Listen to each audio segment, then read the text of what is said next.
4장.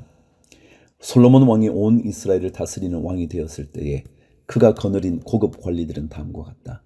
사독의 아들 아사랴는 제사장이고, 시사의 아들 엘리호렙과 아히야는 서기관이고, 아힐루스의 아들 여호사밧은 역사기록관이고, 여호야다의 아들 분하야는 군사령관이고, 사독과 아비아달은 제사장이고, 나단의 아들 아사랴는 관리를 지휘하는 장관이고, 나단의 아들 사붓은 제사장 겸 왕의 개인 자문관이고, 아이살은 국내 대신이고, 압다의 아들 아도니람은 강제노역 책임자였다. 솔로몬은 온 이스라엘 지역에다가 관리를 지휘하는 장관 12를 두었는데, 그들은 각각 한 사람이 한 해에 한 달씩 왕과 왕실에서 쓸 먹거리를 대는 책임을 졌다. 그들의 이름은 다음과 같다. 에브라임 산간 지역은 벤훌이 맡았다.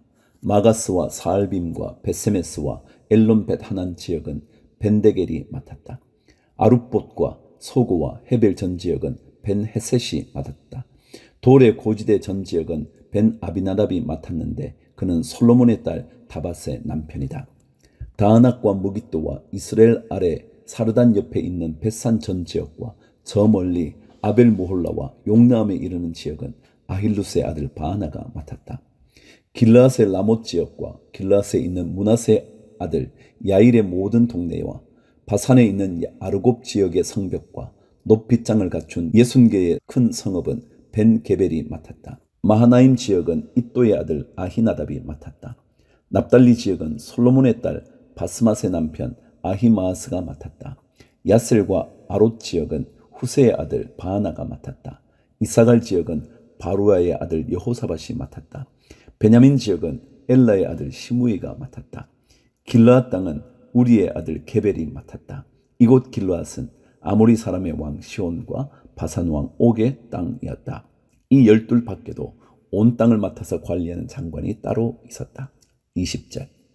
유다와 이스라엘에는 인구가 늘어나서 마치 바닷가의 모래알처럼 사람이 많아졌지만 먹고 마시는 것에 모자람이 없었으므로 백성들이 잘 지냈다.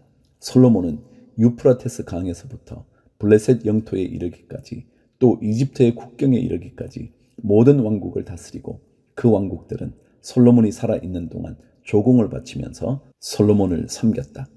솔로몬이 쓰는 하루 먹거리는 잘 빻은 밀가루 30섬과 거친 밀가루 60섬과 살찐 소 10마리와 목장소 20마리와 양 100마리이고 그 밖에 수사슴과 노루와 암사슴과 살진 새들이었다. 솔로몬은 유프라테스 강 이쪽에 있는 모든 지역 곧 딥사에서부터 가사에 이르기까지 유프라테스 강 서쪽의 모든 왕을 다스리며 주위의 모든 민족과 평화를 유지하였다. 그래서 솔로몬의 일생 동안에 단에서부터 부엘사바에 이르기까지 유다와 이스라엘의 모든 사람은 저마다 자기의 포도나무와 무화과 나무 아래에서 평화를 누리며 살았다. 솔로몬은 전차를 끄는 말을 두는 마국간 4만 칸과 군마 12,000피를 가지고 있었다.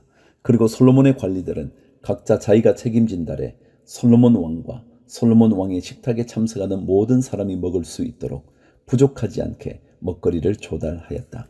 또한 군마와 영마에게 먹일 보리와 보리칩도 각각 자기의 분담량에 따라서 말이 있는 곳으로 가져왔다.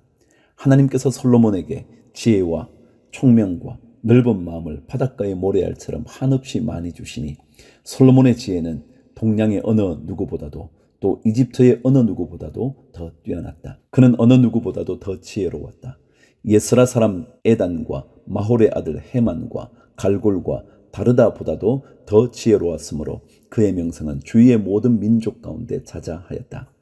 그는 3000가지의 잠언을 말하였고 1005편의 노래를 지었고 레바논에 있는 백향목으로부터 벽에 붙어서 사는 우슬초에 이르기까지 모든 초목을 놓고 논할 수 있었고 짐승과 새와 기어다니는 것과 물고기를 두고서도 가릴 것 없이 논할 수 있었다.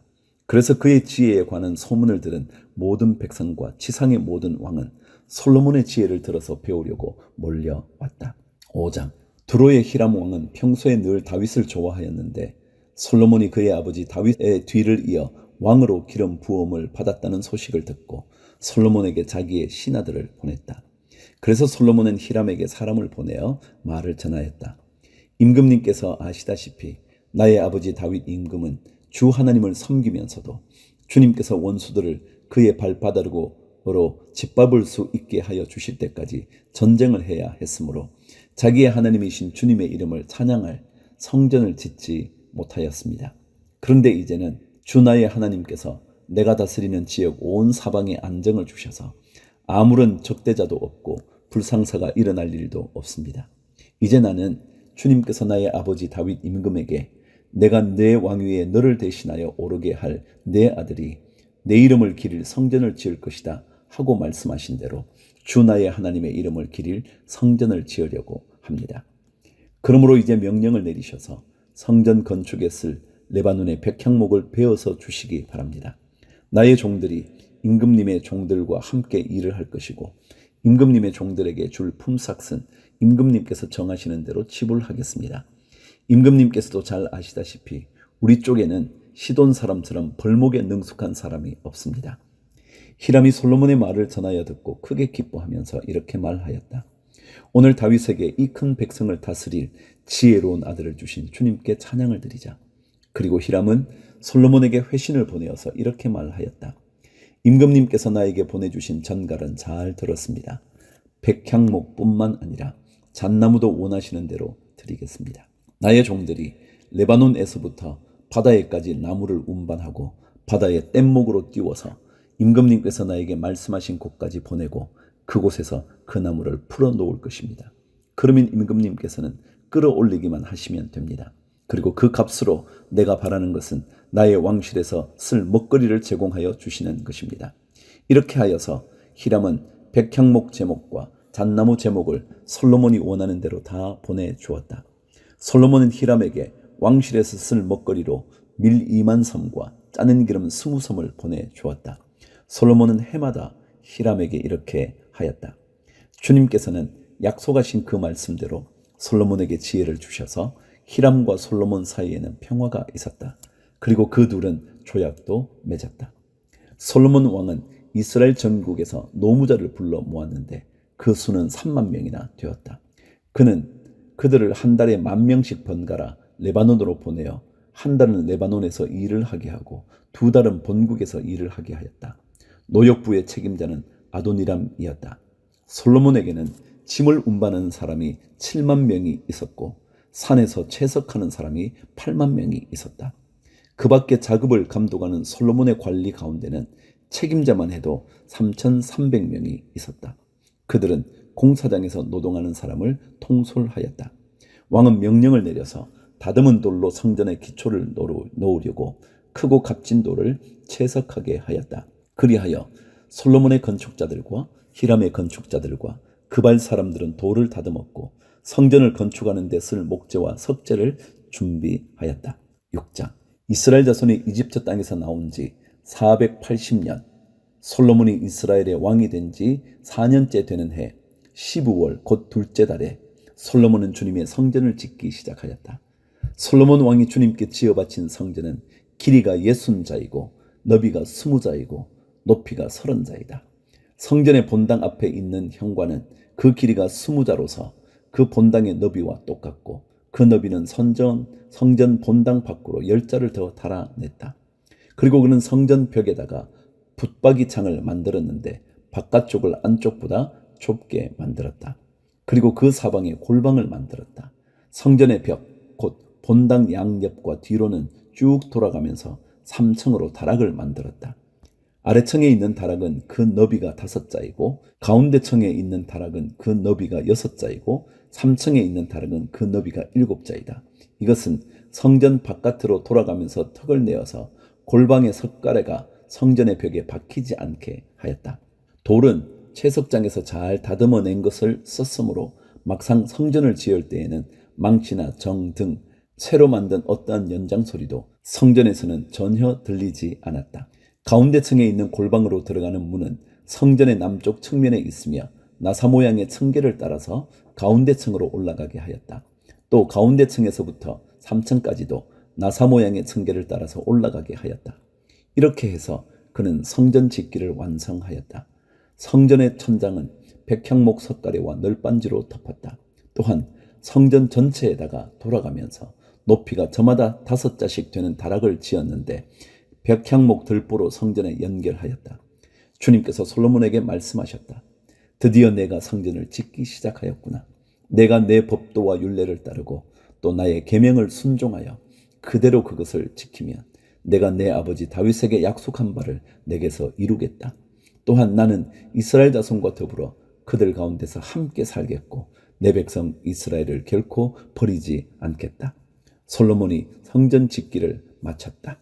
성전의 안쪽 벽에는 바닥에서 천장에 닿기까지 벽 전체에 백향목 널빤지를 입히고 성전의 바닥에는 잣나무 널빤지를 깔았다.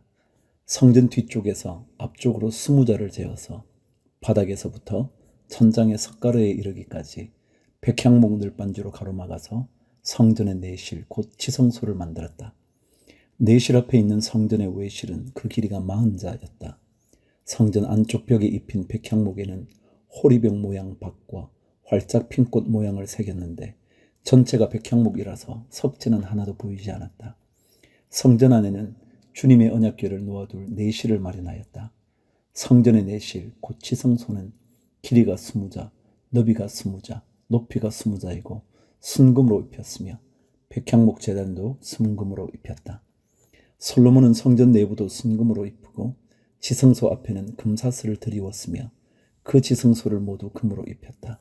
그래서 그는 온 성전을 빠진 곳이 전혀 없도록 금으로 입혔다. 심지어는 성소에 속하여 있는 제단들까지도 모두 금으로 입혔다. 그는 지성소 안에 올리브나무로 2개의 그룹을 만들었는데 높이는 각각 10자이다. 그 한 그룹의 한쪽 날개는 5자, 그룹의 다른 쪽 날개 역시 5자이다. 그 날개의 한쪽 끝으로부터 다른 쪽 날개의 끝까지는 10자이다. 두 번째 그룹도 10자이며 두 그룹이 같은 수치와 같은 모양이었다. 이쪽 그룹의 높이도 10자이고 저쪽 끝도 10자이다. 솔로몬은 그 그룹들을 지성소의 가장 깊숙한 곳에 놓았다. 그룹들의 날개는 펴져 있어서 이쪽 그룹의 한 날개가 저쪽 벽에 닿았고 저쪽 그룹의 한 날개는 이쪽 벽에 닿았다. 그리고 지성소의 중앙에서 그들의 다른 날개들은 서로 닿아 있었다. 그는 이 그룹에도 금으로 입혔다. 29절. 그는 성전의 지성소와 외실의 벽으로 돌아가면서 그룹의 형상과 종려나무와 활짝 핀 꽃 모양을 새겼다. 또 그 성전의 지성소와 외실 마루에도 금으로 입혔다. 지성소 어귀에는 올리브나무로 문을 2짝 만들고 그 인방과 문설주는 오각형으로 만들었다. 그리고 올리브나무로 만든 문 2짝에는 그룹의 형상과 종려나무와 활짝 핀 꽃 모양을 새겼는데 그룹의 모양과 종려나무 모양 위에도 금으로 입혔다. 또 올리브나무로 본당에 외실 어귀를 만들었는데 그 문설주는 사각형으로 만들었다. 그리고 잣나무로 만든 2개의 문이 있는데 한쪽의 문도 2부분으로 접히고 다른 문도 2부분으로 접히게 되어 있었다. 그 위에 그룹들과 종려나무와 활짝 핀 꽃 모양을 새겼는데 그 위에 고루고루 금을 입혔다. 또 성전 앞에다가 안뜰을 만들었는데 안뜰벽은 잘 다듬은 돌 3켜와 두꺼운 백향목 판자 1켜로 벽을 쳤다. 주님의 성전 기초를 놓은 것은 솔로몬의 통치 제4년 15월이고 성전이 그 세밀한 부분까지 설계한 대로 완공한 것은 제11년 부월 곧 8째 달이다. 솔로몬이 성전을 건축하는 데는 7해가 걸렸다.